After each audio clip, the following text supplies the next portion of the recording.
Oilers TV is on location in Bakersfield, California at Rabobank Arena, joined by the leadership group of the Bakersfield Condors. Gentlemen, thank you very much for joining us today. Thanks for having us.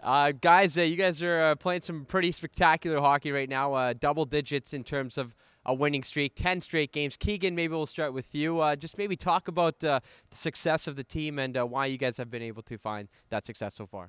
I think we've really come together here after Christmas break. We had a little bit of a slump, and we learned a few lessons there. And then in the last 10 games it's been now, we've found different ways to win games. We've been holding on to leads, protecting leads, coming back. So we've been having a lot of fun, and we've really bonded as a group, and the results are showing for us out there.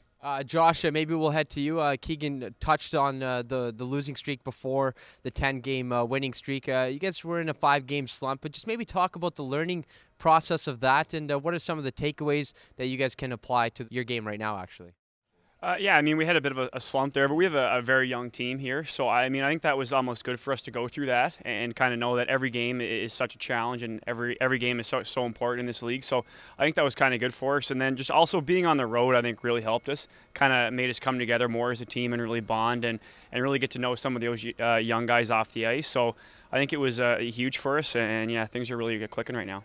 Ryan, maybe we'll talk to you. You guys have outscored teams 46-21 during this 10-game stretch. You guys have been able to find success both offensively and defensively. Jay Woodcroft, we talked to him a little bit earlier. He said he wanted to keep the goals against around the 200 mark or below.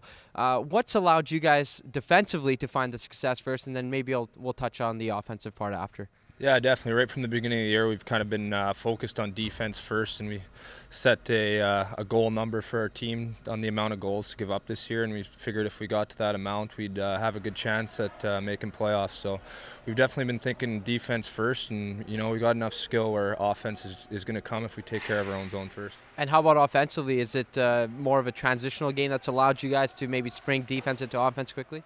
Yeah, I think it's been a little bit of everything. Our power play's been going good. I think D-men are chipping in. We got a fast team. We're good off the transition, like you said there, and we've been playing good in our own end, so we haven't been spending much time in there, and we've been playing a lot more in the O-zone, so it's translating to some goals. Keegan, one thing during the 10-game win streak is complacency. That's obviously something that you guys don't want moving forward. You guys have two big divisional matchups this weekend. How do you, as team captain, make sure that everyone kind of stays on the ball and as part of the leadership group as a whole? Yeah, no, for sure. I mean, like coming with the 10-game win streak, it's easy to get loose, but at the same time, we want that. It's kind of part of the swagger to our game that we know we're confident in our group, and we know that if we play the right way, we're going to have a chance every game. But we got two big games coming up this weekend, and we were talking about it earlier. When you're on a run like this and you're creeping up on teams, we got San Jose this weekend, who's first in our division, and we're creeping up on them.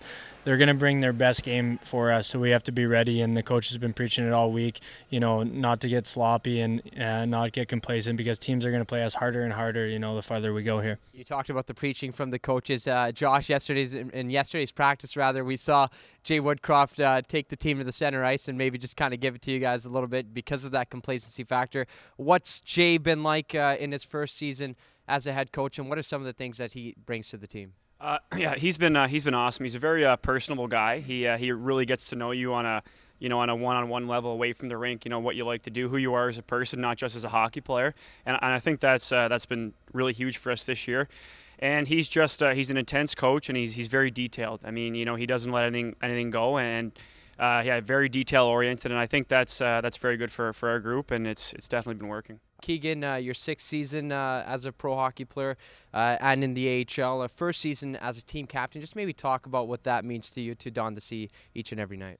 Yeah, I mean, not a lot to describe it. It's a huge honor, and something I take a lot of pride in.